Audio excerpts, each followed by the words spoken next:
is a truth universally acknowledged that a zombie in possession of brains must be in want of more brains. Never was this truth more plain than in the recent attacks at Netherfield Park, in which an entire household was slaughtered by a horde of the living dead during a whist party.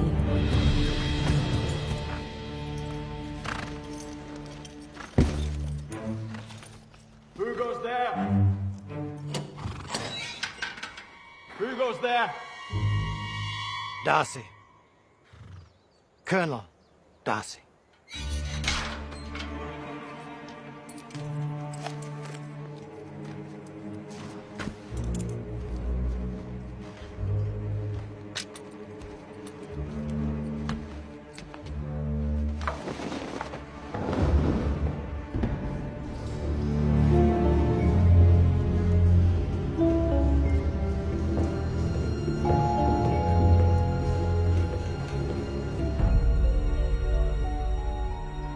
No zombie bite marks on this pristine young body.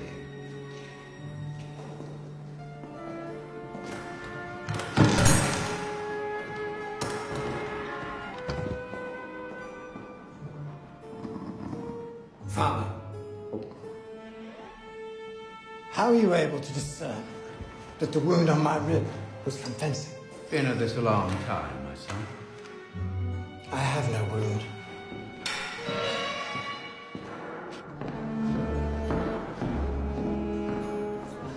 Lovely bid, Mr. Kingston. More sherry for Mr. Kingston, please.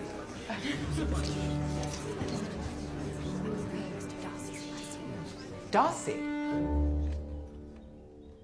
Carry on. You have absolutely nothing to hide. Please, everyone, enjoy.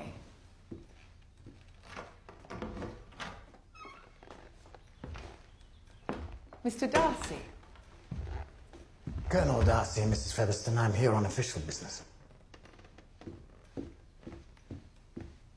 There's been a report that somebody here has been bitten. Surely not. There hasn't been a zombie incident in Hertfordshire for over 2 years. I assure you we've taken every precaution. A newly infected zombie is almost impossible to detect. Until they've ingested their first human brains, at which point the transformation accelerates with every subsequent kill. Yes, we are all well aware of how it works, Colonel Darcy. Well, are you quite satisfied? Quite. Might I play a hand? Of course. Good evening. So, shall we?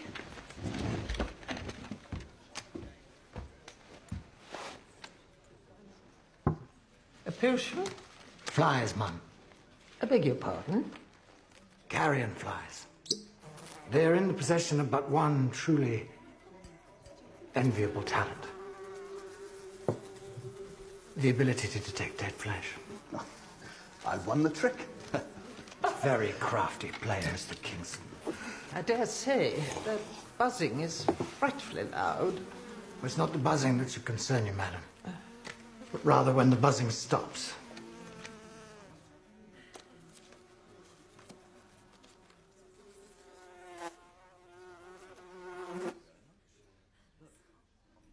Oh dear.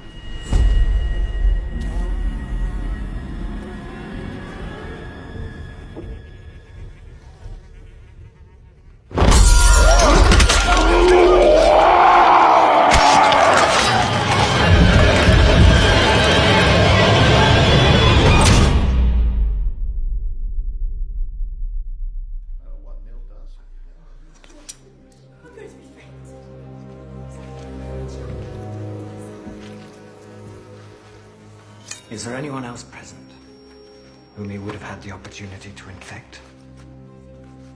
A family member, perhaps?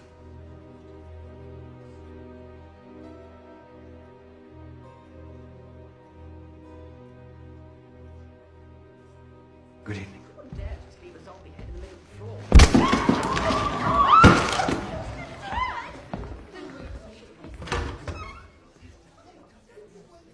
Mr. Kingston's niece is here. There was no need to put that girl through Mr. Darcy's interrogation. Cassandra, come back!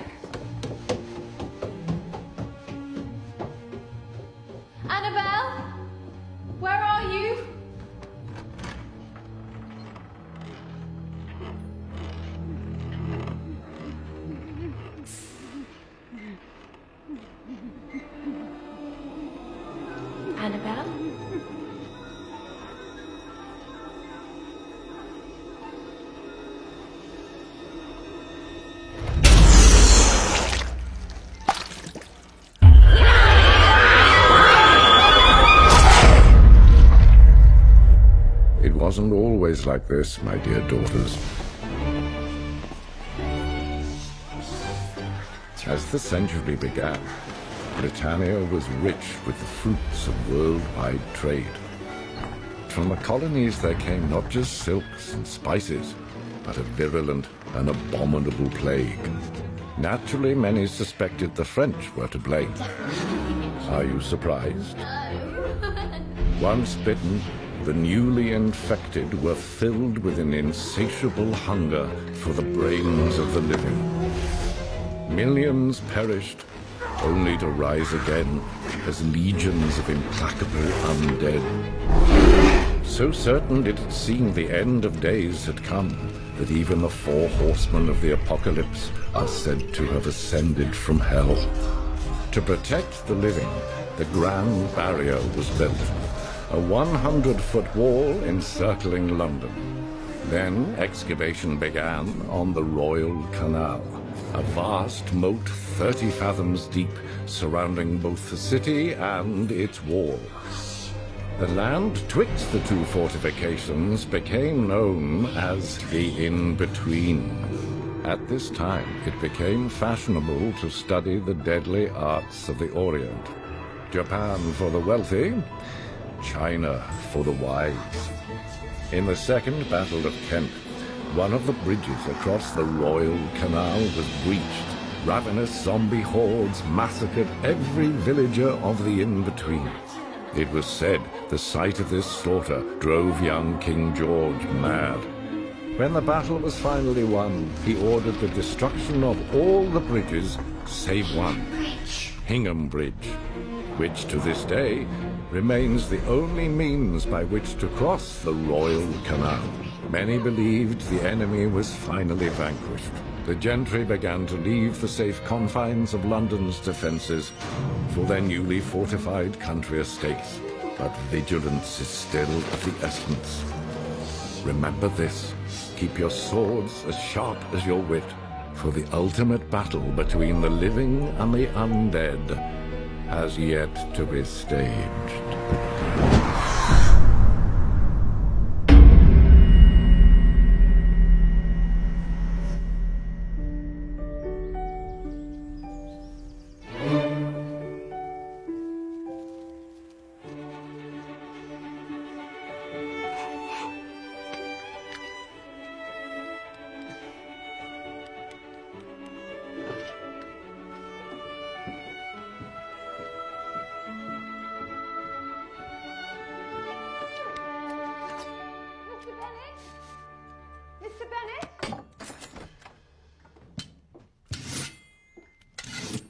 Bennett, have you heard that Netherfield Park is occupied again? By a Mr. Bingley, a young, single man of large fortune. Mrs. Long says his income is 4,000 or 5,000 a year. He is attending the village dance tonight. How does this concern our warrior daughters? How can you be so tiresome? You know I mean for him to marry one of them. Daughters do not dance well with masticated brains, Mrs. Bennett. You, sir, have already put them at a decided social disadvantage by insisting they do their combat training in China as opposed to Japan. The Chinese deadly arts have no equal. I, for one, would trade nothing for my Shaolin training. You mustn't speak like that, Lizzie. I should like to go to the dance. Do you think Mr. Bingley's handsome? With his income, Lydia, you'd think him handsome if he had half a zombie face. Sorry. You'll make me very, very happy. Well, I suppose if we all go... No, I don't care to be paraded like a herd of heifers at a farm auction. That's because you're the cow who's least proficient in the art of tempting the other sex. Moo. Do not mistake my indulgence for a relaxation in discipline. They must find husbands, Mr. Bennett. For as you know too well, they shall inherit nothing when you pass. Their immediate survival is my present concern.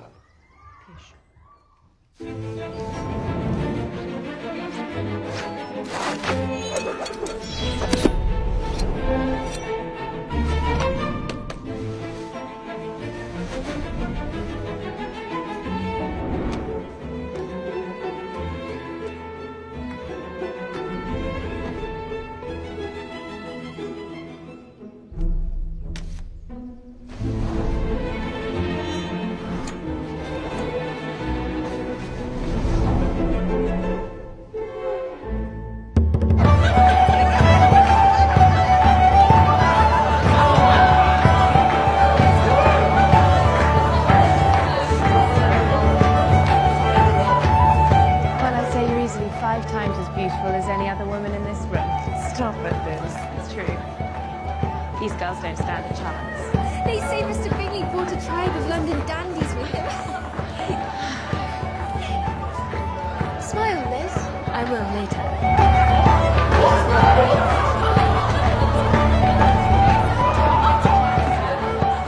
There's the handsome new master of Netherfield.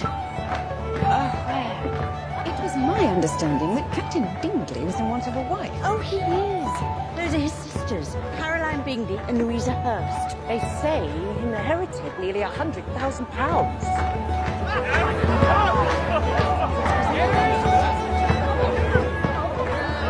What a magnificent husband he'd make. Charlotte and Lucas, do you think of nothing else? Zombies or no zombies, all women must think of marriage, Lizzie. I shall never relinquish my sword for a ring. For the right man you would. The right man wouldn't ask me to. Mr. Darcy, rather an imposing presence. Owns half of Derbyshire. £10,000 a year, at least. What do you learn from me, Charlotte Lucas? Well, thank you. That's a surprise. Smile.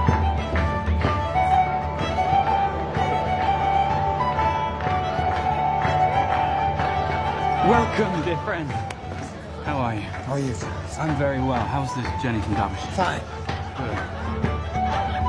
So this is Meredith.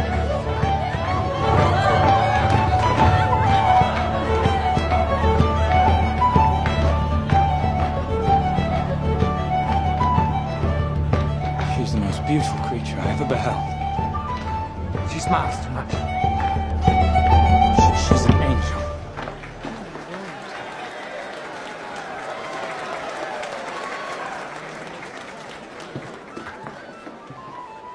Charles Bingley, pleased to make your acquaintance. Mrs. Bennet, we've heard so much about you, Mr. Bingley.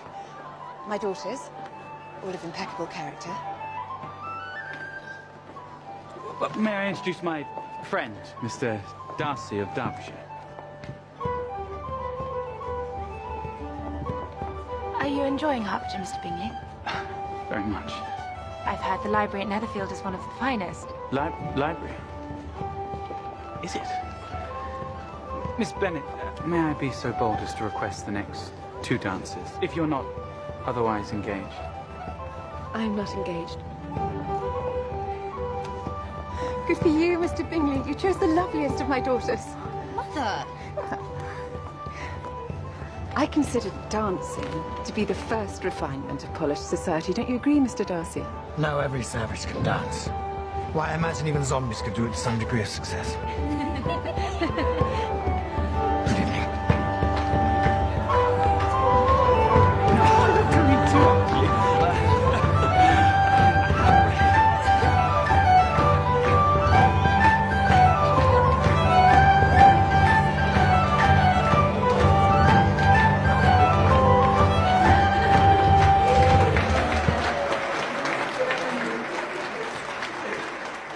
Please don't forget our next dance, Miss Bennet.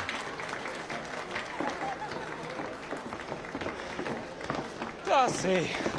I hate to see you just standing there. You must dance. Oh, you know I detest it when I'm not acquainted with my partner. Oh, well, Darcy. You're dancing with the only handsome girl here. No, but one of her sisters is also very pretty. Dare I say, very agreeable.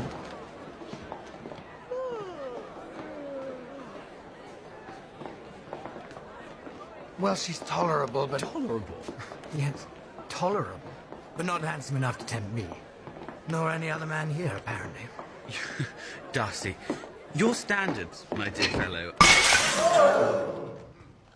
Oh, that is unfortunate.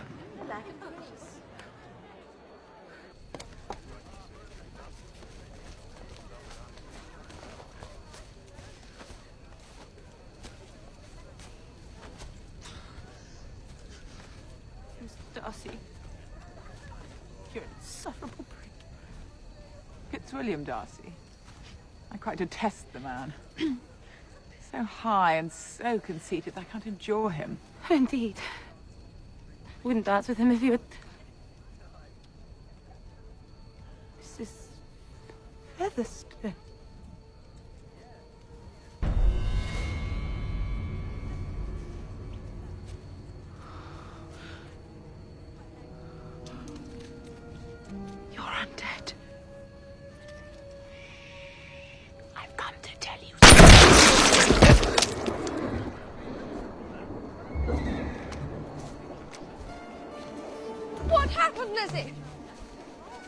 narrowly saved her life. Mrs. Featherstone. From an undead, Mrs. Featherstone. I found her to be exceedingly tolerable. Well done, Darcy.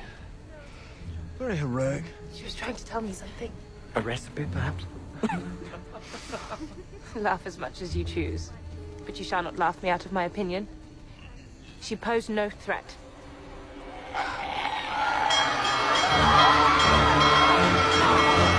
We're under attack!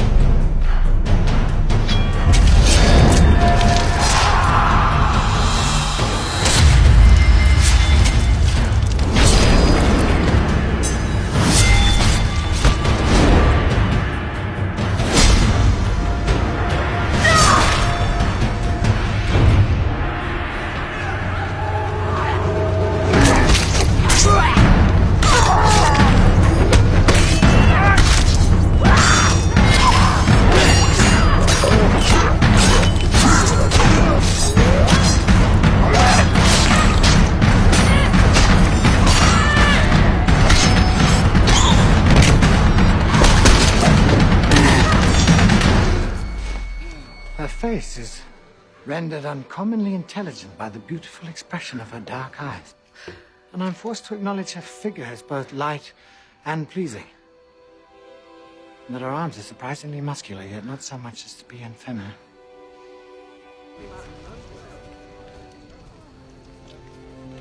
Oh, Lizzie, I never saw such happy manners. So much ease with such good breeding. I give you leave to like him. You've liked many a stupider person. He's just what a young man ought to be. Good-humoured, lively, handsome, and... Quite rich. Which a young man ought likewise to be, if he possibly can. Not as rich as Darcy. I saw how you looked at him when he first walked in the dance. As if I hated him. As if you liked him. Until his manners gave me disgust. He acted as if he were above our company and above being pleased. Admit you find him handsome. Handsome is as handsome does. Mr. Darcy is therefore a very ill-looking man. Oh, no! You will knock the house down! Never have I encountered a man so consumed by his own pride. Well, I cannot wonder that so very fine a young man with family, fortune, everything in his favour should think highly of himself. If I may so express it, he has a right to be proud. I can easily forgive his pride, if he had not mortified mine. Pride is a very common failing, I believe. Vanity and pride are different things, though the words are often used synonymously. Has he made me proud without being vain? Pride relates more to our opinion of ourselves, and vanity to what we would have others think of us.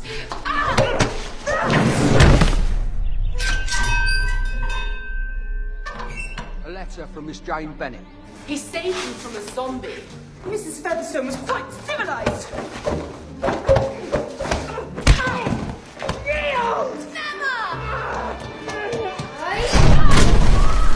She was a zombie, Lizzie. Thank goodness he was there.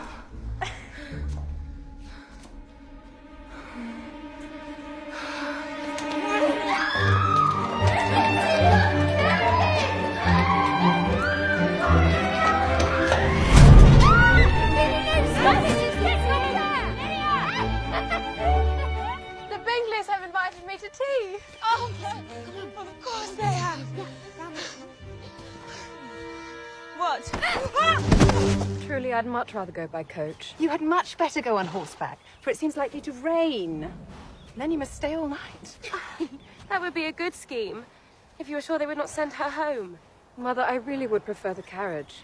Jane, Mr. Bingley undoubtedly likes you, but in 9 cases out of 10, a woman had far better show more affection than she feels. Enough.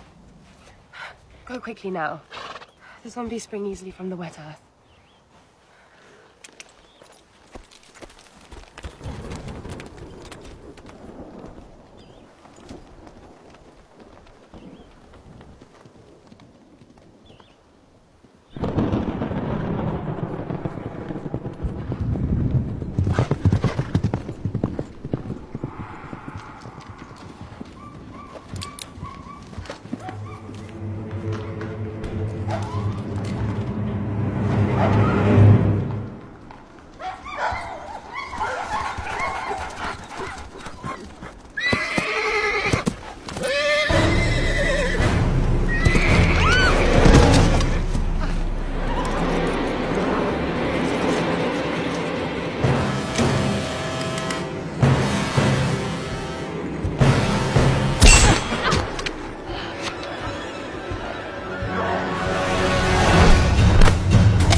Merciful God, this cannot be.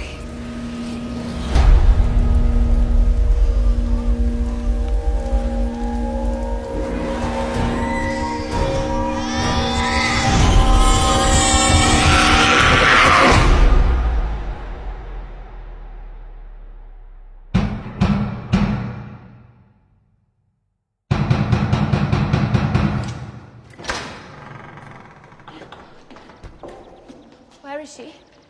She must be closely monitored and her room locked at all times. Miss Elizabeth Bennet. Did you walk all the way here? Yes. How is my sister? She was feverish and slept ill last night. I fear she has the flu. Or worse. I detest illness. Keeps one in a continual state of inelegance. Quite. May I tend to her? Of course. Edwin, show Miss Bennet the way. Thank you. I will not make the same mistake I made at Mrs. Featherston's whist party, Bingley.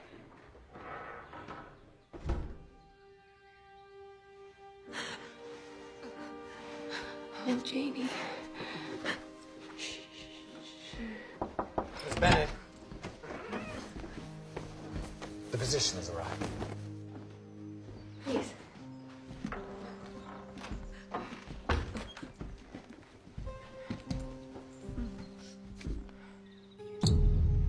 She got caught in the downpour. Yes.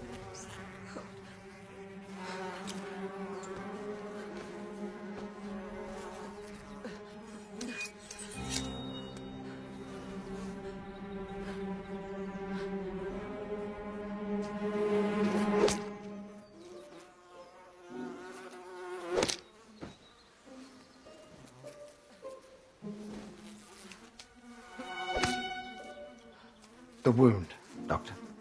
Her musket backfired.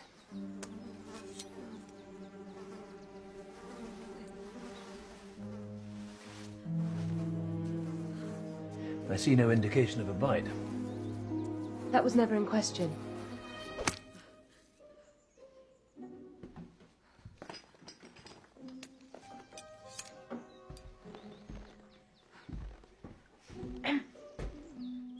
I believe that these belong to you.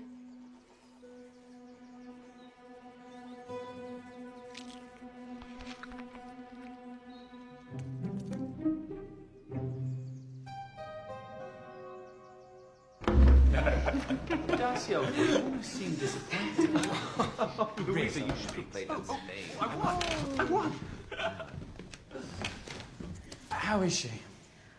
She's fast asleep. I'm sure she'll be quite well. Please, join us, Miss Bennet.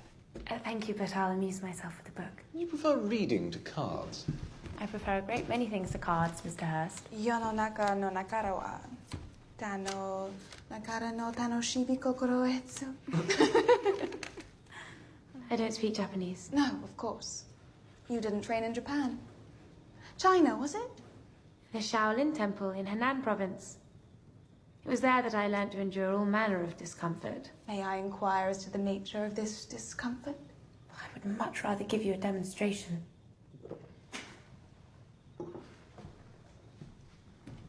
Mr. Darcy, Is your sister much grown since the spring? She is now about the same height as Miss Elizabeth Bennet. I don't believe I've ever met a girl who was so extremely accomplished. The word accomplished is far too liberally applied to young ladies today, but my sister Georgiana does deserve that distinction. Not only is she a master of the female arts, but the deadly as well. I cannot boast of knowing more than half a dozen in the whole range of my acquaintance that is thus accomplished. Nor I'm sure. Then, Mr. Darcy, you must comprehend a great deal in your idea of an accomplished woman. I do. A woman must have a thorough knowledge of music, singing, drawing, dancing, and modern languages. She must be well trained in the fighting styles of the Kyoto masters and the weapons and tactics of modern Europe. Or the term would only be half deserved. I knew no 6 such women. I wonder now at your knowing any. Are you so severe on your own sex? A woman is either highly trained or highly refined. One cannot afford the luxury of both in such times.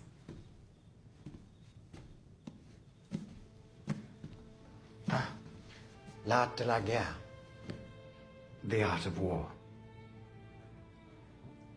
Have you not read it in its original Wu dialect? Alas. 我相信马德古是士兵法。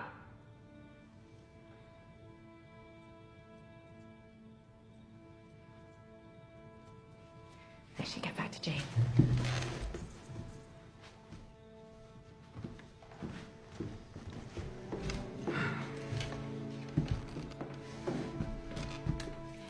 She is one of those young ladies who seeks to recommend themselves to men by undervaluing their own sex. Undoubtedly. I'm not going to lie, I can make it.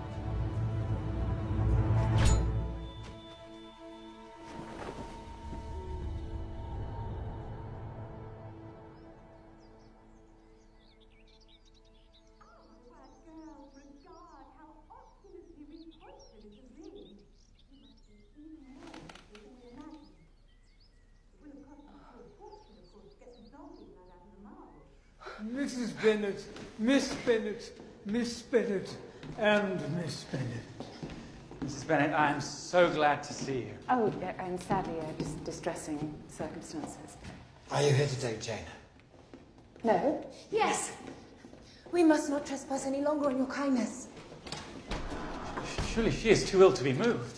She does look very ill. Bingley! I must protest. Bingley, please. Carelessness when dealing with a zombie infection can lead to your abrupt demise. Arrogance could lead to yours. Your defect, Miss Bennet, besides eavesdropping, is to willfully misunderstand people. And yours is to be unjustly prejudiced against them. Come on, Eliza. Come on.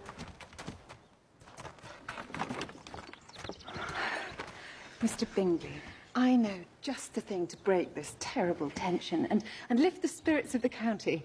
A ball at Netherfield. Out of the question. The security arrangements alone. It's a brilliant idea. When Jane is recovered, you shall, if you please, name the day. I should be honoured.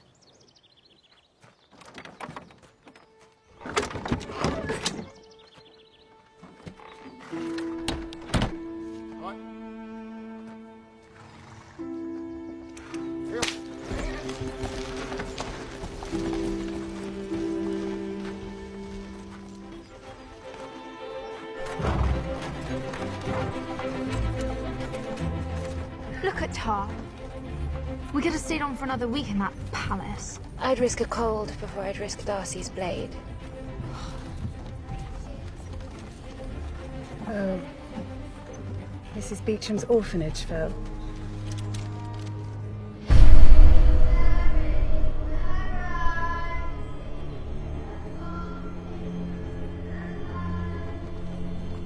There will be an addition to our party for dinner tonight.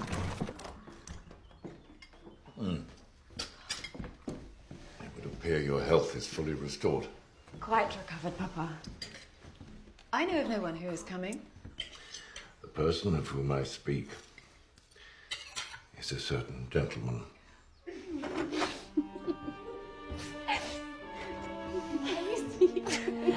Who is it? A certain gentleman. What is that odious man doing?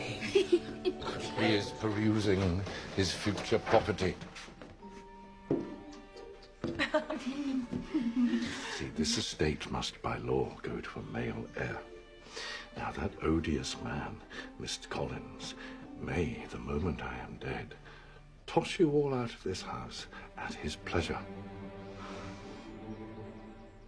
Tell me, to which of my fair cousins do I owe the compliments of the excellent, and I repeat, excellent cooking? My daughters were trained for battle, sir, not the kitchen. Quite, Mr. Bennet. My patroness is not only the king's richest subject, but deadliest, singularly dedicated to the annihilation of the undead. I assume you have all heard of Lady Catherine de Bourgh.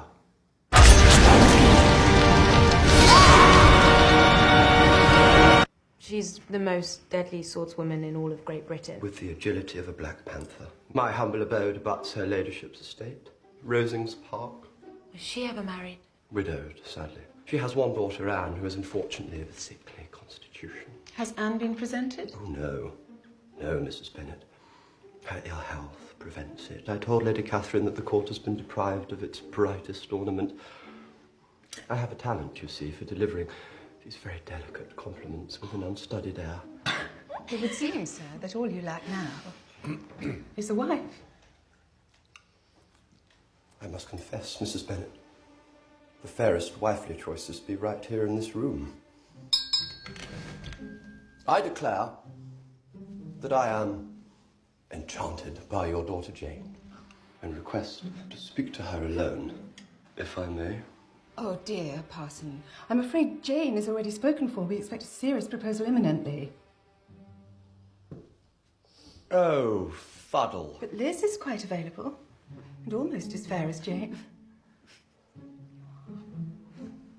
Is there absolutely no negotiating over Jane? The early bird catches the worm, Mr. Collins. Oh, indeed. Be mindful of your talent for the delicate compliment, sir. Oh, no, why, yes. She is almost as fair as the other one. Splendid. Thank you, ladies. Settle down. Now, I thought this morning I might read to you from Fordyce's sermons to young women. What a treat. What a treat. Chapter 1, The Home. We're walking to Meryton to visit Aunt Phillips. So long as Jane and Lizzie are willing to accompany you. We most certainly are. And Mr. Collins, of course. Oh, well, I should be delighted, but only if Mr. Bennet will consent to release me from my reading. With a heavy heart, sir. Mr. Bennet, I am susceptible to flattery, and you, sir, are very charming. Come along, ladies. Miss Elizabeth, how charming you look today. Let us look in the shop windows of Meryton. We can buy some new pots and pans, take the place of your swords and daggers.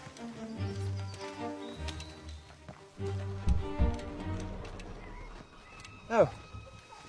Is there some sort of trouble? Oh, it appears there is.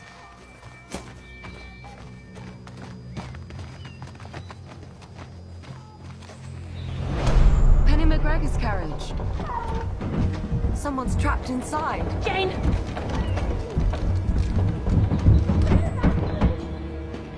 Please help me. Anyone, please! Help!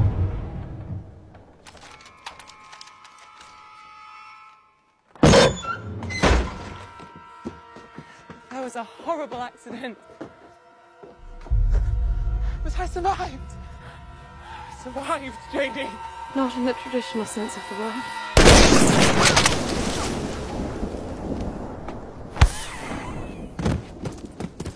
Here's Miss McGregor. Won't be delivering any more lamp oil. I must confess, I was unaware that zombies possess the required acuity to set such traps. Before we know it, they'll be running for Parliament. Come along. Ah, fantastic. We must try and make 11s, actually. Come along, Elizabeth. We mustn't dawdle. We can't be late. Miss Bennett. Thank you, Mr. Collins. Allow me. Gallantry isn't dead. Come, come now, we mustn't be late.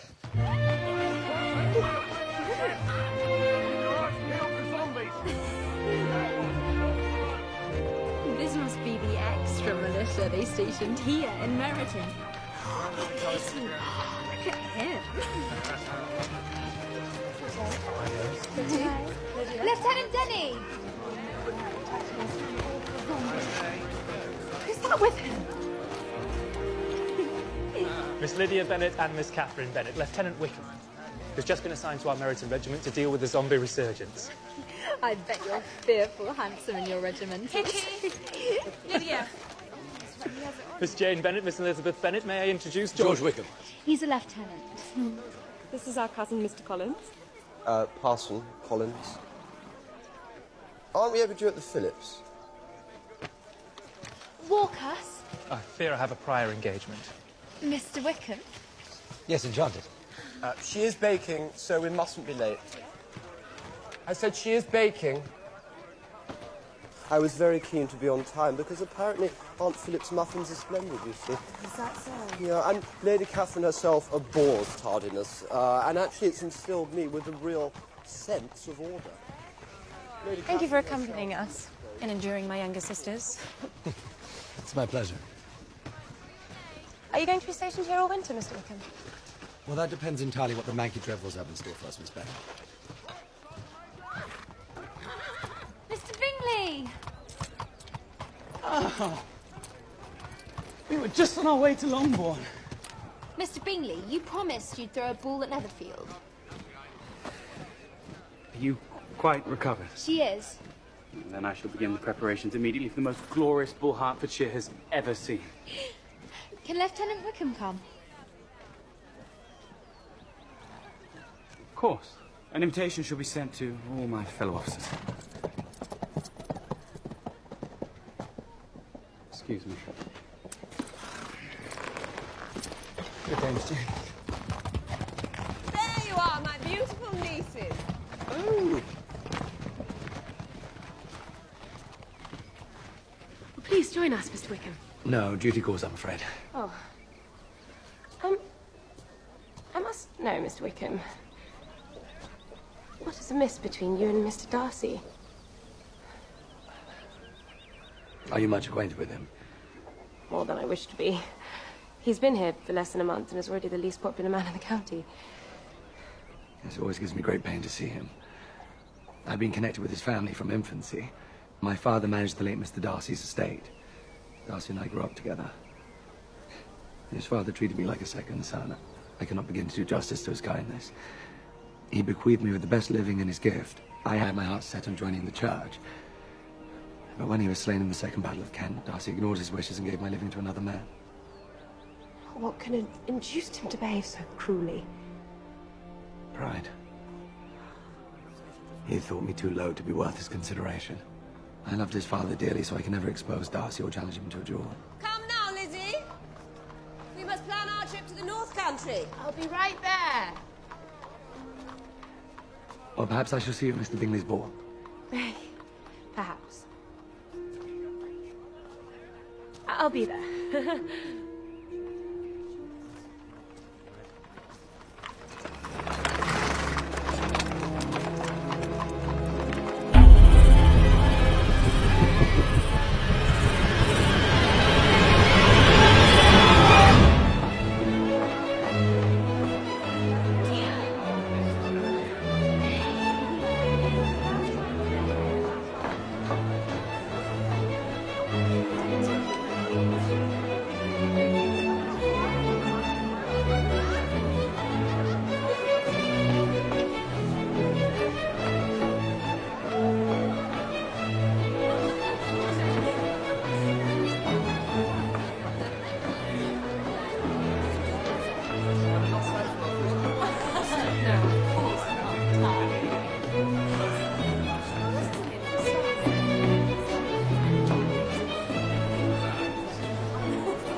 Beg your pardon.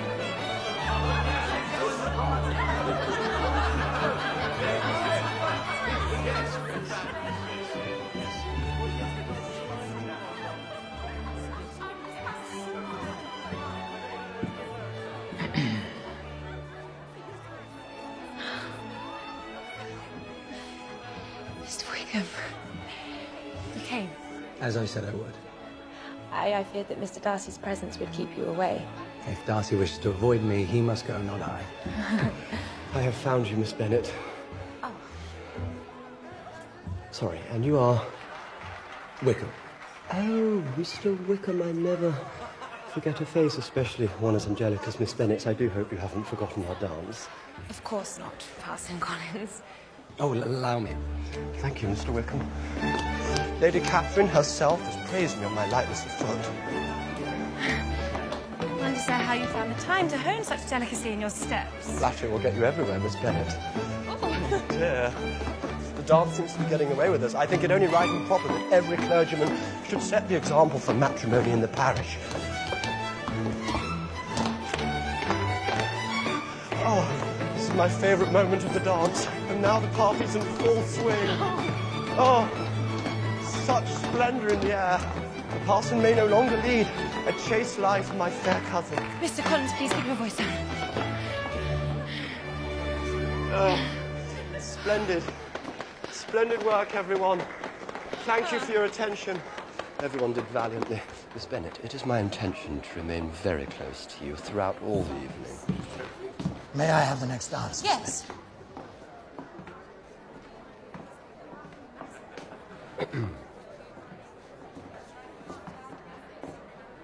Mr. Darcy, this is Mr. Collins. Parson Collins. Parson Collins. You're... It's my cousin. Mr. Darcy, I have made the most incredible discovery. Nay, tush, an extraordinary discovery, sir. You are the nephew of Lady Catherine de Bourgh. I know. Well, yeah, I know you know. Allow me to do the honour of introducing myself. Please excuse me. I am Parson Collins. My humble abode. I predict a wedding in under 3 months. He's such a charming young man. And so... well, rich. Jane marrying Bingley is bound to throw her younger sisters in the way of others. Rich men. And then... What? Mother, it's time to go. Look, don't be so impertinent. Mr. Darcy, I've heard you. What is Mr. Darcy to me, pray, that I should be afraid of him? I can't find Papa or Lydia anywhere. Papa will be in the library and I'll find that stupid girl.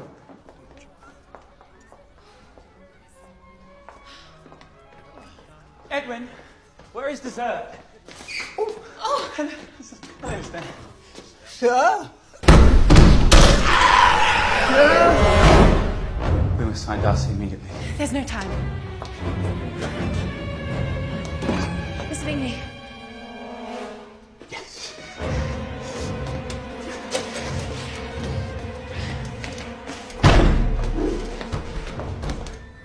All the lanterns have been snuffed out.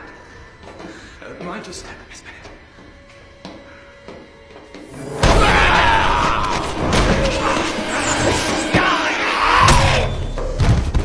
Mr. Bingley.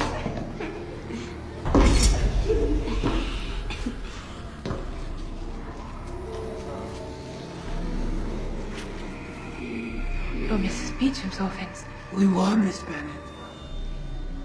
How did you get in here? Our new friend showed us the way in.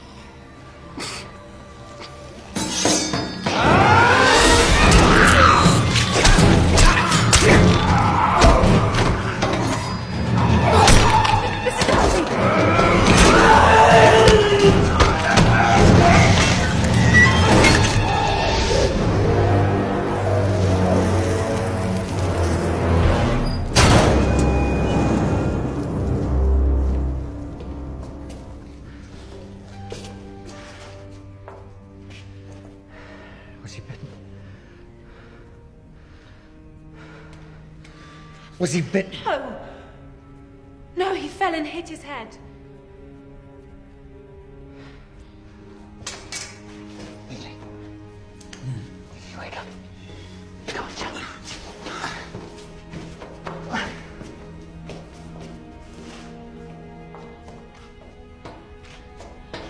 Your abilities as a warrior are beyond reproach, Mr. Darcy. If only you were as good a friend.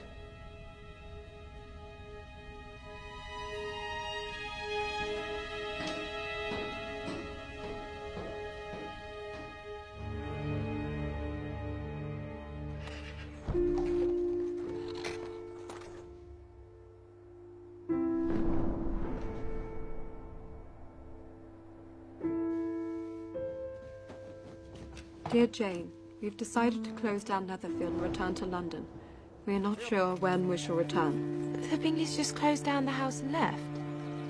I don't understand. Why would he not know when he is to return? According to Caroline Bingley, Mr. Darcy is impatient to see his sister. My brother admires her greatly already. He will now be seeing her frequently and on the most intimate footing. Am I wrong, my dearest Jane, in indulging the hope of an event which will secure the happiness of so many? Obviously she knows her brother is in love with you and wants him to marry Miss Darcy. If Mr. Bingley truly loves me, nothing can keep us apart. No one who has ever seen you together can doubt his affection. I'm sure Mr. Bingley will be back soon, and that there's a good reason for all this.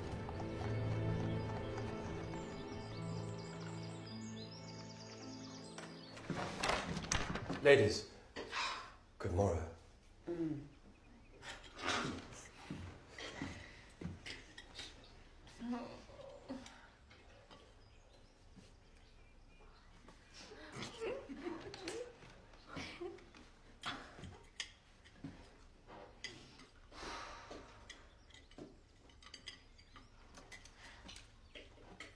Mr. Collins would like a private audience with your sister.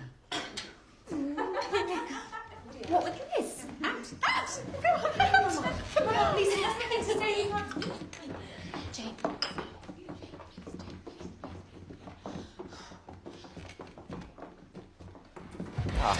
Miss Elizabeth, as soon as I entered the house, I singled you out as the companion for my future life. Oh, no. I am convinced marrying you will add very greatly to my happiness. So, but actually, I must add, I will, of course, require you to retire your warrior skills as part of the marital submission. We absolutely can't have swords in the home. And now, Miss Elizabeth, allow me to assure you in the most animated language of the violence, the sheer violence of my affections. Sir, I'm honoured by your proposal. Thank you. I am. But I regret I must refuse. Lizzie, I insist you marry Mr. Collins. No! Do not worry, Mr. Collins. She shall be brought to reason. Oh, good. No. Oh, no. I'm terribly sorry. No, Elizabeth Bennet. No, you get back there.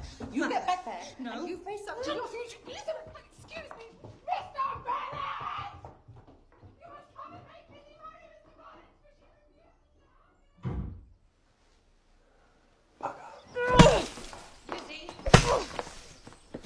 Lizzie, you will marry Mr. Collins, or I will never speak to you again. You talk to her.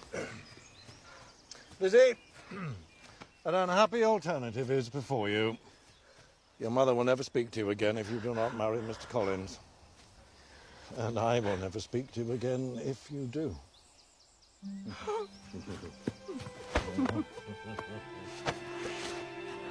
Who will maintain you when your father is dead? No one, Elizabeth Bennet. You shall become a poor and pathetic spinster. Anything is to be preferred or endured, rather than marrying without affection. Lizzie. Lizzie, don't go into the woods alone. Lizzie, I forbid you!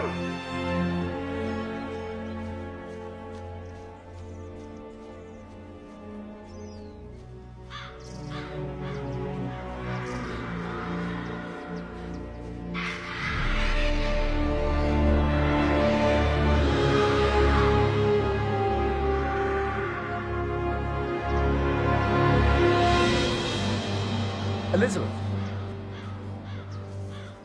Mr. Wickham.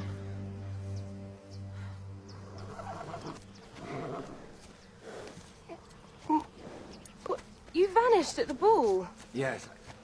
I felt it would have been selfish of me to seek an encounter with Darcy. Would have ruined the ball for anyone who witnessed it. I am very sorry I lost the pleasure of dancing with you, though. Did you happen to see 4 gentlemen pass this way? In top hats? You saw them? No.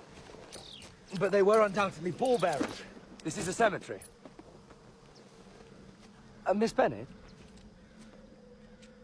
I want to take you somewhere very special to me. It's a secret place I've never shown another living soul. I stumbled upon it quite by accident when I was first stationed in the in-between. But somehow, I believe I was always destined to find it, Miss Bennett.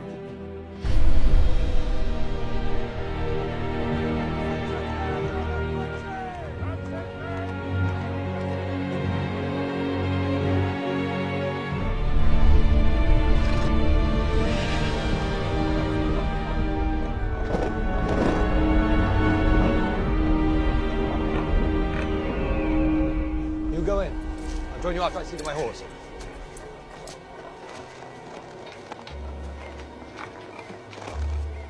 Don't be afraid. I'm not.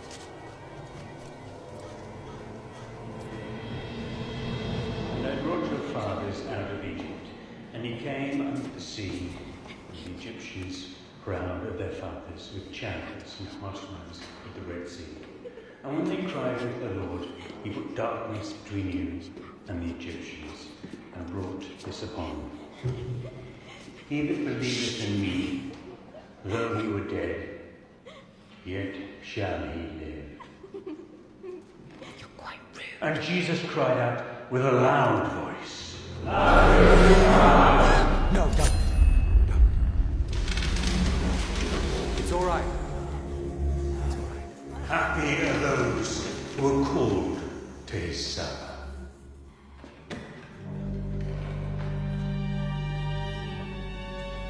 The locusts have no king, yet all of them go forth marching in rank. What the cutting locust left, the swarming locust has eaten. What the swarming locust... No, that makes brains. You have nothing to fear. You see, if they never consume human brains, they will never fully transform into zombies. St. Lazarus is the key to finally ending the struggle between the living and the undead. We must force some kind of understanding with the most advanced among them. Well, surely the Crown will support such a venture. The war has almost bankrupted Great Britain. I know not where to turn. It's only a matter of time before they outnumber us.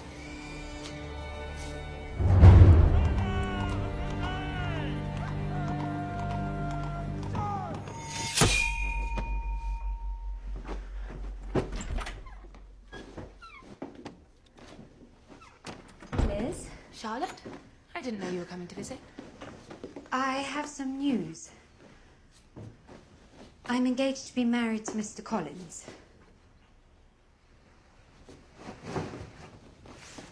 You must be surprised. I'm not. I'm relieved. I believe that my chance of happiness with him is as fair as most women can hope for. And that's all you expect? At 25, it's more than I expect. Charlotte, if you're happy for you, then I am too. Well, I'm to be presented to Lady Catherine, and if I'm to stay the night at Mr. Collins' rectory, I will require a chaperone. Charlotte. She's said to be quite an imposing figure, and the thought of facing her without you makes me deathly nervous, so please.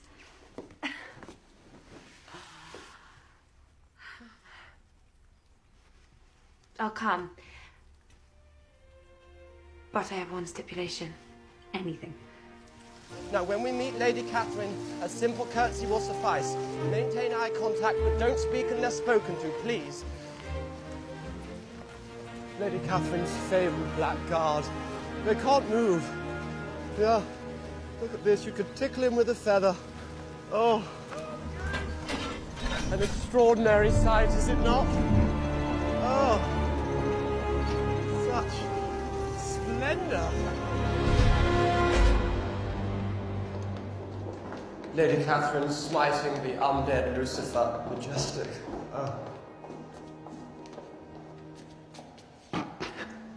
Elizabeth Bennet.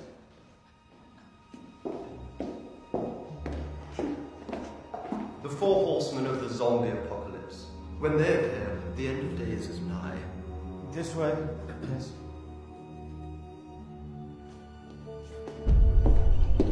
Parson Collins, Miss Lucas, and Miss Bennet.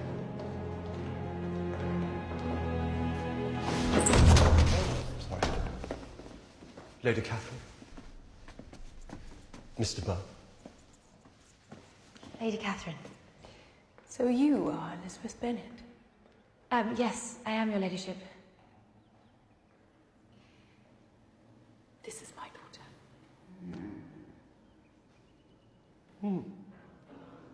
Well, it's very kind of you to invite us over for tea, Lady Catherine, really. Very grateful. Mr. Darcy, Miss Bennet. you know my nephew. Yes, I had the tremendous pleasure of meeting him in Hertfordshire. Mr. Wickham. This is the soldier you spoke of. Yes, Miss Bennet requests he attend that he might confer with your ladyship about a strategy with which to combat the scourge. A lieutenant. Really? Indeed. And tea is brought up. Oh, shall we? Oh, delighted to. No, pleased. I've given you entry to the wealthiest woman in the kingdom. The rest is up to you. Your ladyship has perhaps heard that some of the stricken have not succumbed to the urge to feed upon the living, and in so doing have maintained their human ways. And they've managed to resist this most primal of zombie urges. How? Their ironclad constitution? Yes, fortified by religious piety and pig's brains, which they receive in communion as the blood of Christ. The pig brains quench their appetite for human brains. Oh, yes, of course. The Crown's funds have been drained. You're here to solicit money. I'm here to propose a venture that would end the war forever. These new zombies can be reasoned with. With the proper funding, I believe we can cultivate trust and even goodwill with this new iteration of the undead, who seem to possess an inherent power over the lower ranks of their kind. Zombie aristocrats.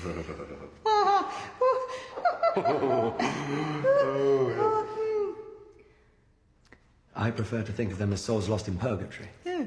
The common hordes look to them for leadership. It takes just one of them to realize their power and then to lead the hordes into battle. The undead are like locusts. Locusts? They go forth and destroy. They have no use for leaders. Oh, except one, actually. Oh, well, according to the Book of Revelation, actually, the Antichrist shall lead the undead on the day that shall be the last day of mankind. How cheery, Collins. Thank you, Lady Catherine. Very generous. Franklin, are there more scones? If we could negotiate with this select group of... Aristocrats? To what end? a treaty. Appeasement. Never. Well, then the human race is surely doomed. Your ladyship, the undead will always multiply faster than the living can procreate. 9 months to make a baby, then 16 years to make a soldier, and 1 raw second to make a zombie. You must realize, if they were to organize, we cannot defeat them. The only hope is to find a way to coexist with them, before they fight their Antichrist. The late Mr. Darcy would have supported such a venture. I have tolerated your presence here long enough, Wickham. Guards!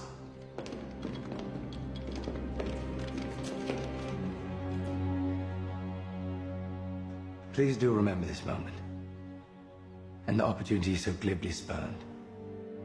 The day of the zombie is already broken. Wake and face the light, or slumber into oblivion.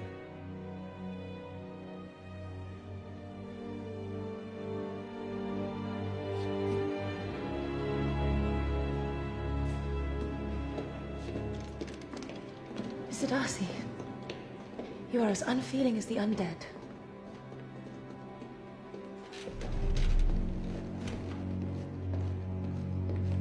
My word. You give your opinion very decidedly for so young a person. Oh, indeed, Lady Catherine. Well, I would like to say how dutifully behaved I think Lady Anne's been this morning. A real credit to the crest, actually. Would you like a scone, dear?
I didn't mean to frighten you.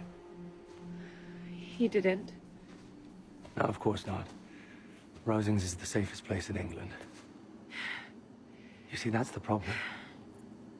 Aristos feel invincible within their great houses, but how wrong they are. Their hubris will be their downfall. Downfall. You act as if the undead had already defeated us. I think you and I understand each other, Liz Bennet. With the way you championed me earlier, I thought... Mr. Darcy's treatment of you has been utterly despicable, but... No more despicable than his treatment of you and your family. I don't understand you, sir.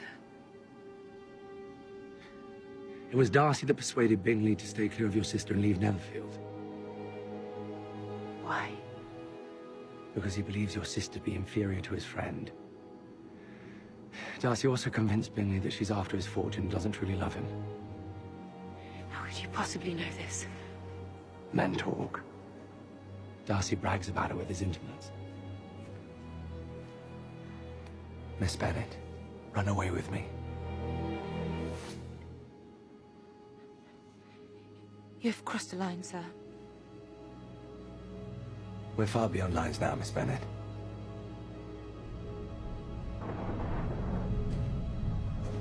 Take heed of the parson, Miss Bennet. The day of reckoning is upon us.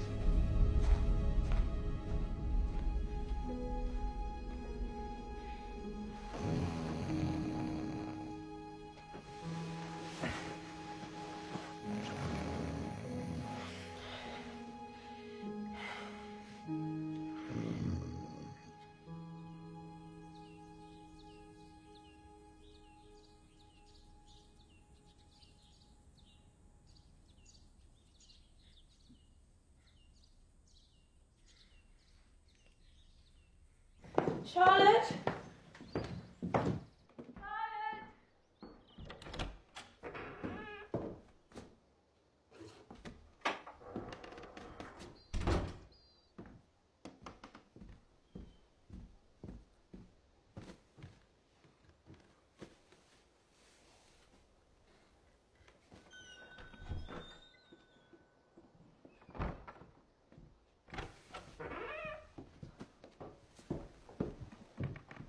Mr. Darcy. Miss Bennet, you've finally arisen.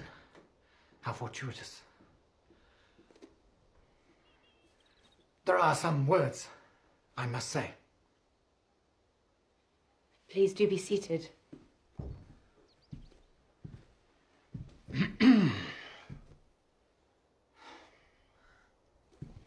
Miss Bennet, although I know many consider you to be decidedly inferior, as a matter of your birth, your family, and your circumstances, my feelings will not be repressed. In vain have I struggled. I've come to feel for you a most ardent admiration and regard which has overcome my better judgment. So now I ask you most fervently to end my turmoil and consent to be my wife.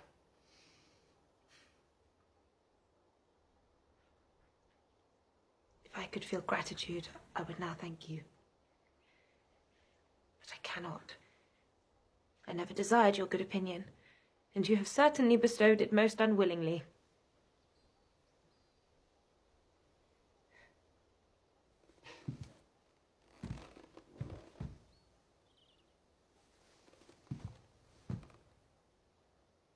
Might I be informed why? With so little endeavour at civility, I am rejected. You intentionally ruined the happiness of my most beloved sister. Do you deny it? I have no wish to deny it. I did everything in my power to separate my friend from your sister.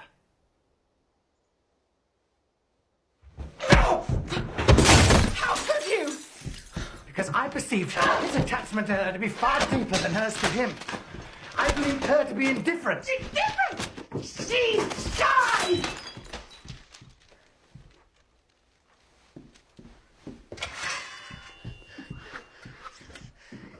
Did you suggest to Mr. Bingley that his fortune had some bearing on the matter? I wouldn't do your sister the dishonour, though it was suggested. By Miss Bingley? By your mother. at the ball. Your character was revealed to me many months ago. Was I out of a scandalous misfortune to your hand? Oh, yeah. Mr. Wickham's misfortunes have been very great indeed.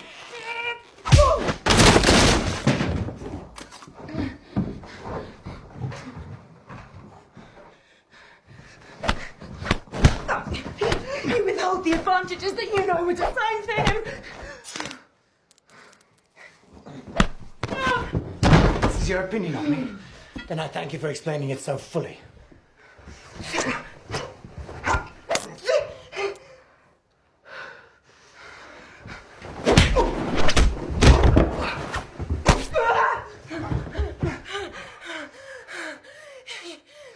You could not have made the offer of your hand in any possible way that would have tempted me to accept it. I had not known you a month before I felt you were the last man in the world whom I could ever be prevailed on to marry.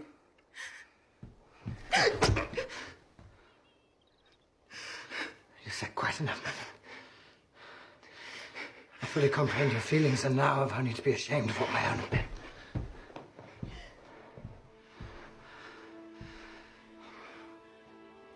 Please forgive me and accept my best wishes for your health and happiness.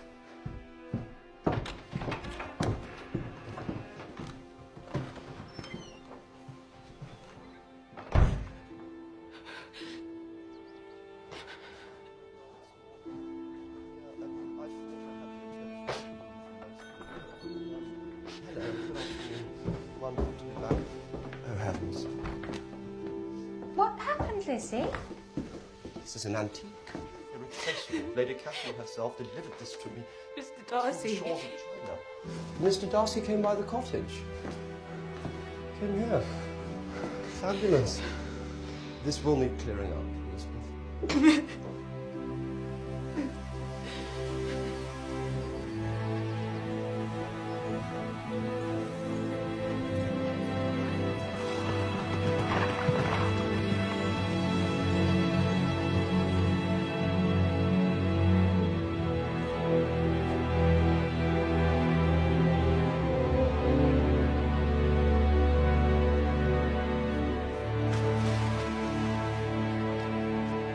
Dear Miss Elizabeth Bennet, I'm not writing to renew the sentiments which were so disgusting to you, but to address the two offenses that you accuse me of. I did not intentionally wound your sister. It was a most unfortunate consequence of protecting my dearest friend. Mr. Bingley's feelings for Miss Bennet were beyond any I had ever witnessed in him, or indeed even thought him capable of. The evening of the dance at Netherfield, after overhearing your mother coldly state her intention of having all her daughters marry favorably, I persuaded Bingley of the unfitness of the match. If I have wounded Miss Bennet's feelings, it was unknowingly done. As to your other accusation of having injured Mr. Wickham, no sooner had my father made clear his intention to leave Mr. Wickham a handsome son than Mr. Darcy was mysteriously infected by the plague. It was left to me, his son, to provide a merciful ending.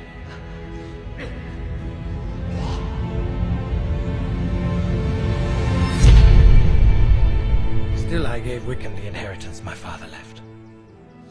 Wickham squandered it, whereupon he demanded more and more money, until I eventually refused.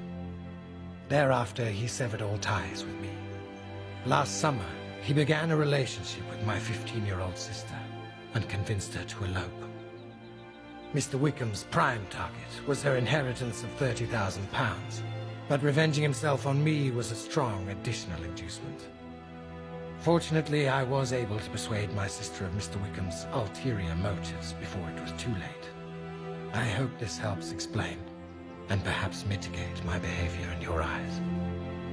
Of all the weapons in the world, I now know love to be the most dangerous, for I have suffered a mortal wound.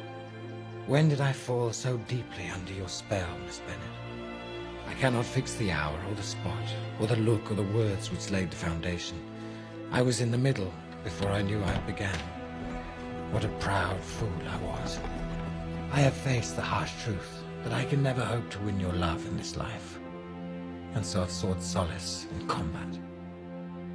I write to you from the siege of London.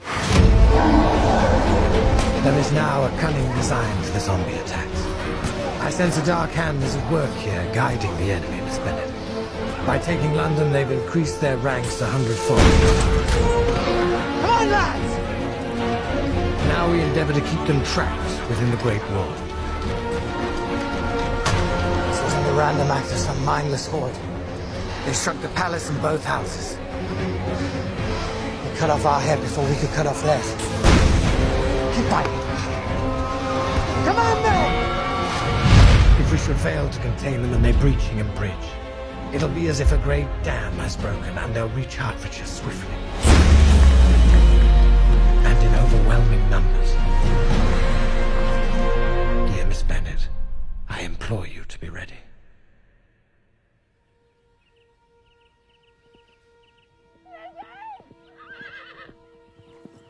Les! Jane!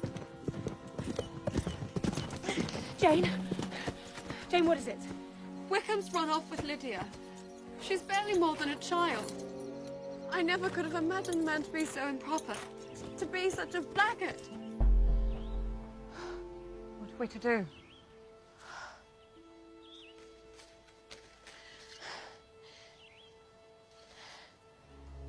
St. Lazarus. I know where she is.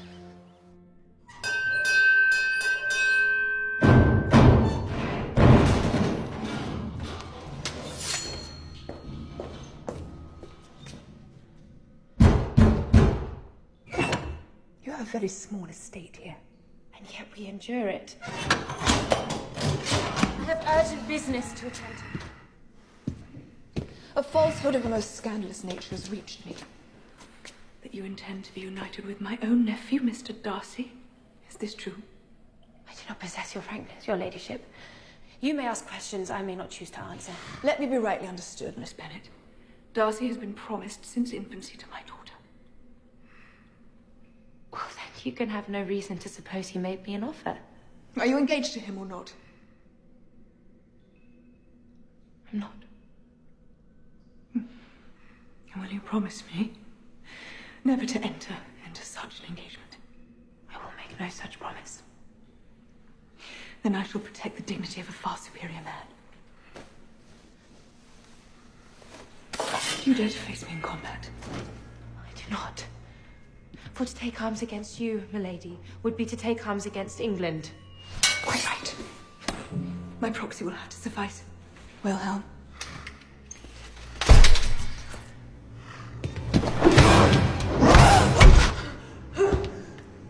Bennet.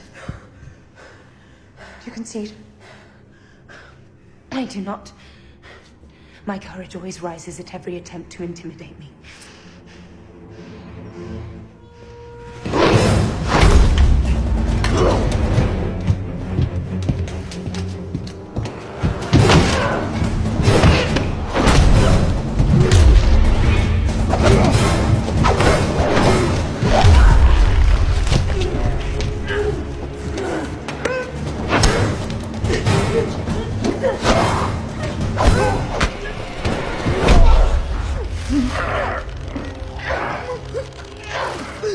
Do you still refuse to oblige me?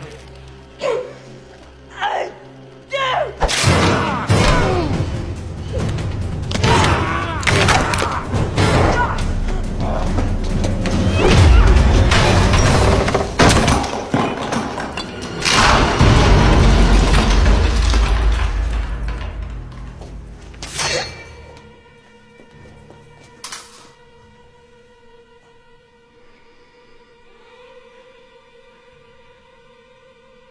I do not know which I admire more, Elizabeth Bennet. Your skill as a warrior, or your resolve as a woman. In between, Papa. You'll never Lydia's honor is at stake. Stop him, Liz. He's going after Lydia and Wickham. Papa! What's right to do cannot be done too soon. You don't even know where she is. I do, I promise you, I won't forsake Lydia. I'll go with you. No, you must stay here to help protect Longbourn. Right at once, both of you. I will take the rest of your family back with me to Rosings. There's no safer place in England. Collect your people.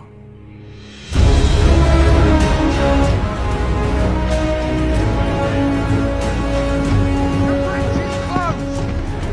too dangerous to cross. All of London's fallen to the zombies.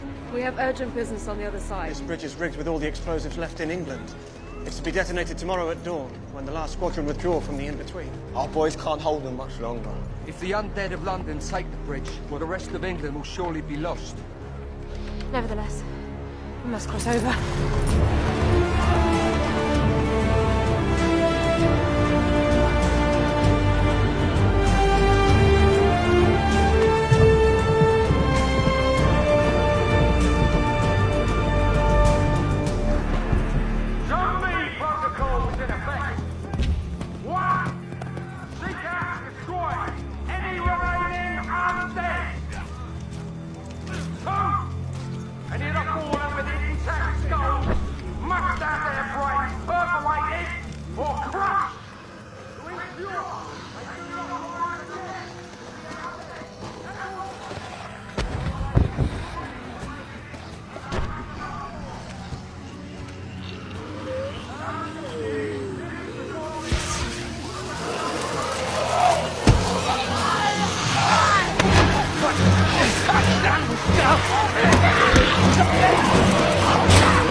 Pottersfield.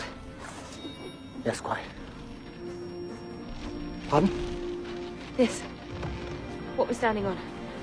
It's an unmarked zombie graveyard. Yes, of course.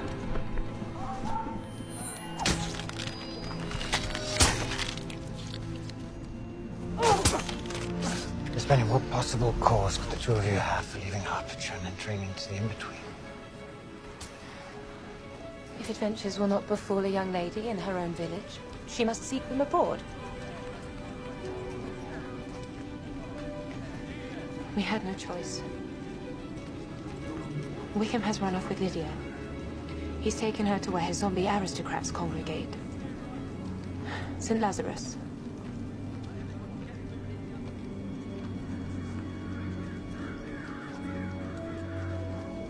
St. Lazarus? I know it well. I saw it razed to the ground 5 days ago. Your sister couldn't possibly have survived.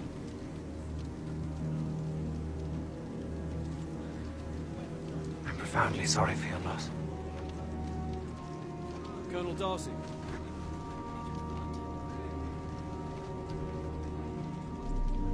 I fear I must depart for Hingham Bridge immediately.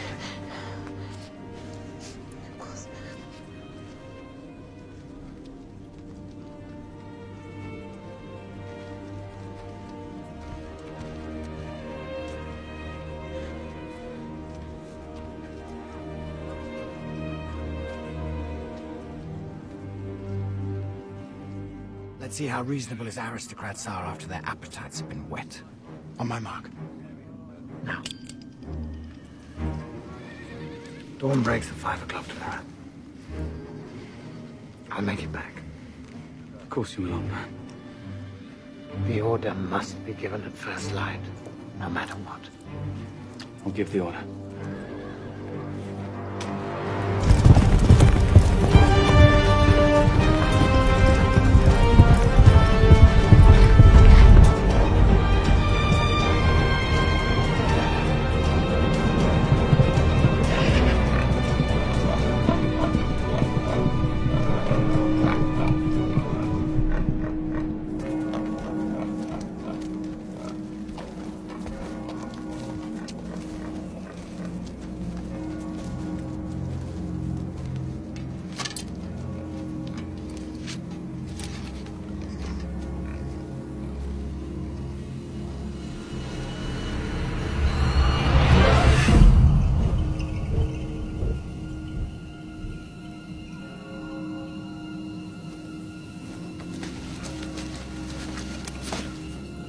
fear I should not have confided in Darcy.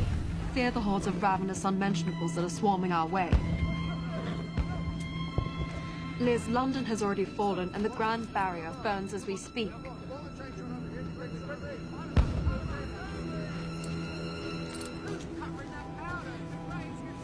Hingham Bridge is behind us. London's over there. Which direction are you looking in, Mr. Bingley? St. Lazarus. Darcy lied. To spare you, they'd risk anything for you, Miss Bennet. Lizzie! Lizzie! Don't hang about.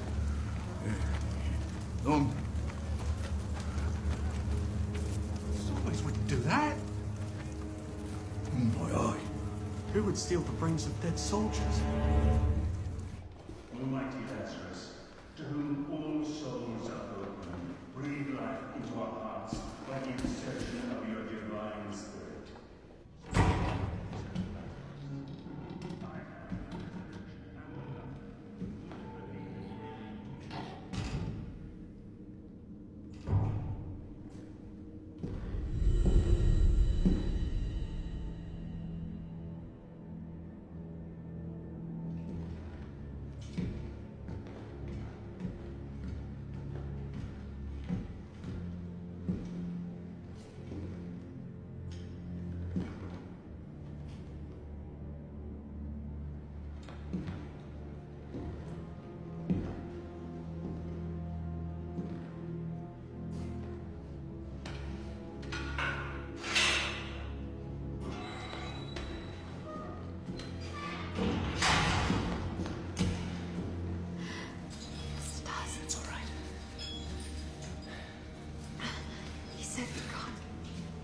Wickham says you can't.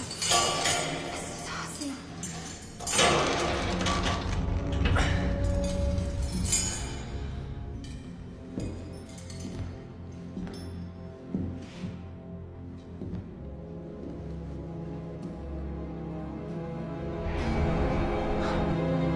Bastard. My God, you're so predictable. I knew by taking young Lydia you'd have to protect the Bennet's honor. So, come to kill me then, Fitz.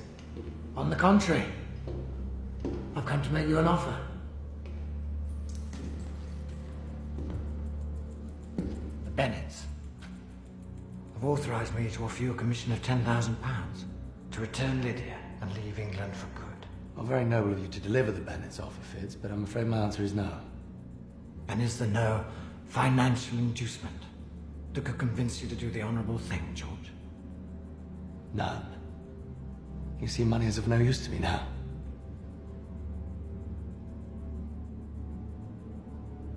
Is that your father's watch? Yes. Give it to me.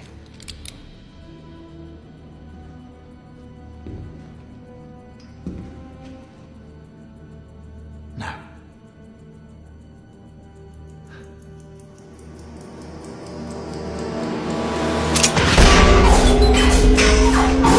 Bloody hell.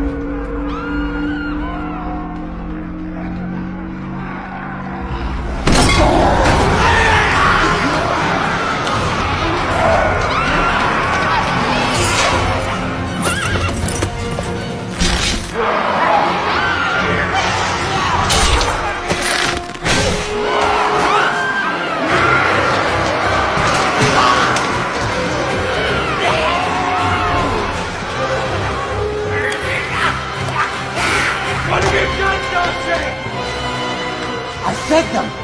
Godspeed, Georgie!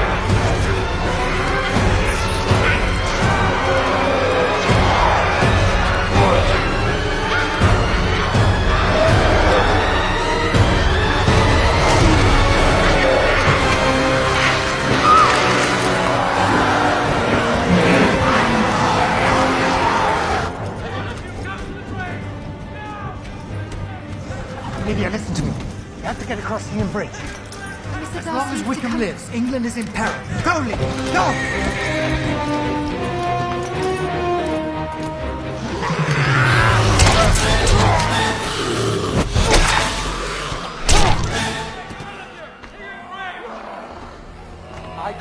London, Darcy. Did you really think you could defeat me? I always have.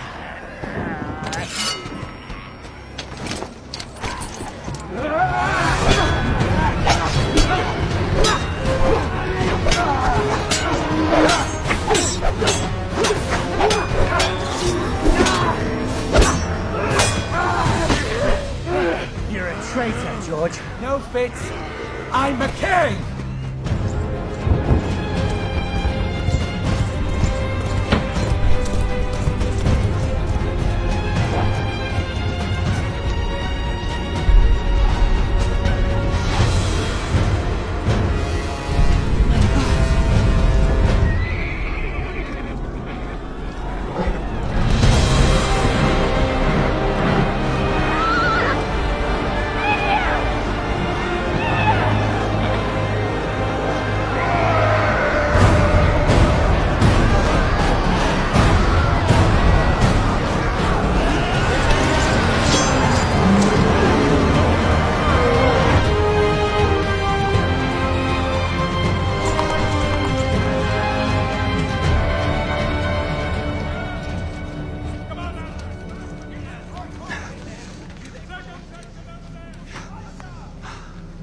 It's time, sir.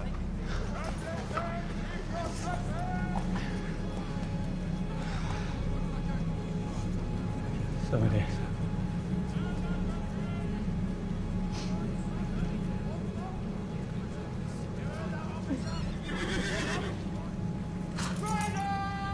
Wait!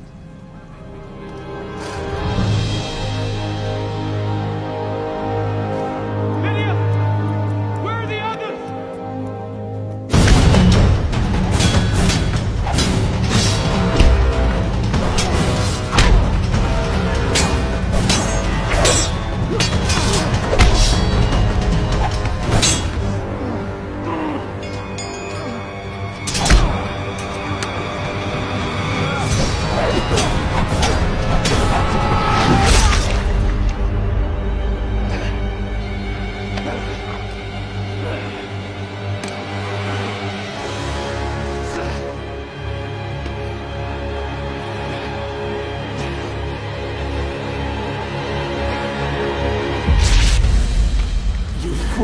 I've been one of them all along. If I had the living your father intended me, I never would have been in the army. I never would have been infected. This is your doing, Darcy.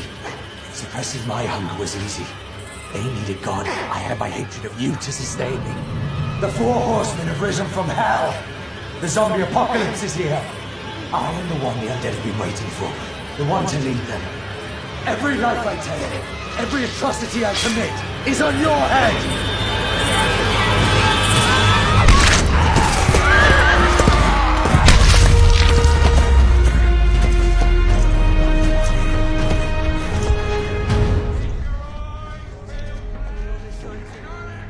Delay any longer, sir. No! The undead will have reached the bridge soon, and then it will be too late. They're not back yet. You must wait, Bingley. Detonate the bridge. Give the order. Give the order. Yes, sir.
The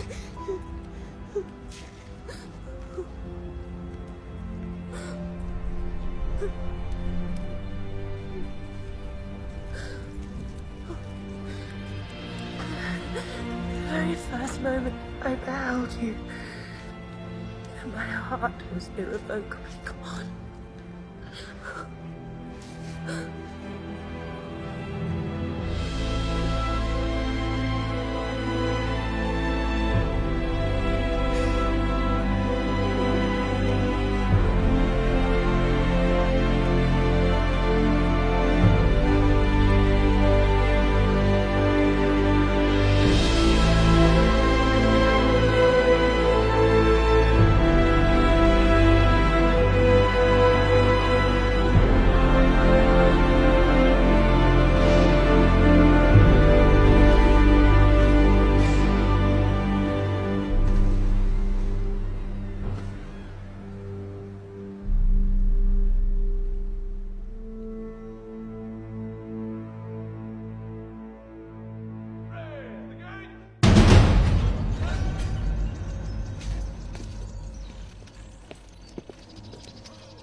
Lady Catherine, might I take this opportunity to compliment you on your pantaloons? And your eye patch. It's very fetching. Is it function or fashion? Function. Your ladyship. Guess we're speaking with Papa in the library. It's... Mr. Bingley. Lady Catherine.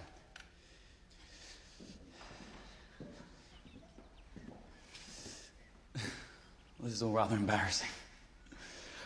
But I would like to request the privilege of speaking with Miss Jane. Alone.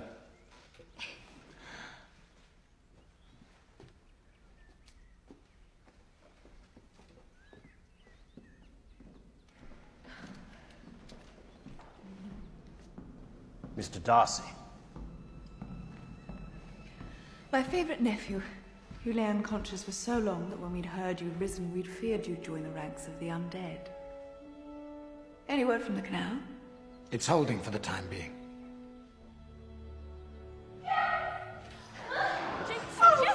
Would you excuse me?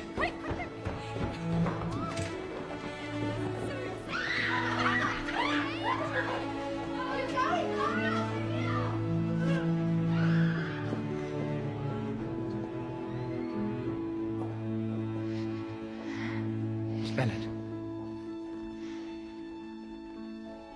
Mr. Darcy. You look as though you're fully mended. I am. Thank you. If it wasn't for you, I'd have surely perished. You have saved me in more ways than one. What you said to me on Hingham Bridge. You heard me. I did. It gave me hope. What? That your feelings towards me may have changed. However, one word from me now will silence me on the subject forever.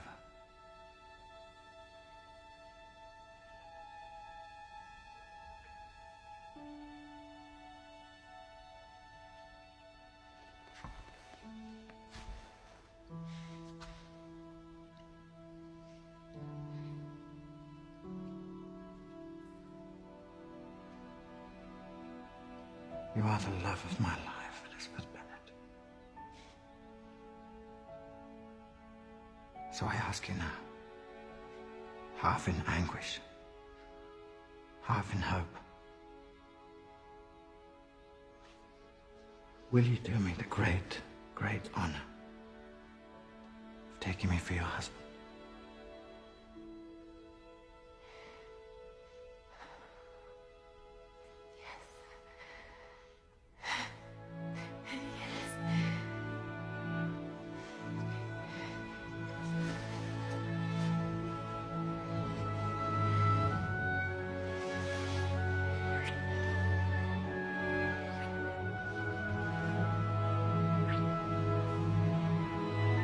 Dearly beloved, we're gathered here today in the sight of God to join together this man and this woman,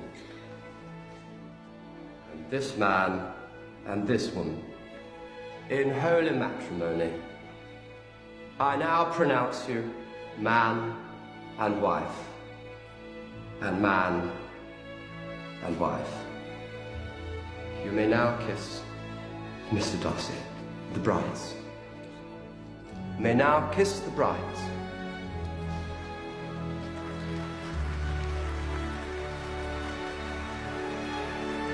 Oh.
bludgeon, bludgeon, for your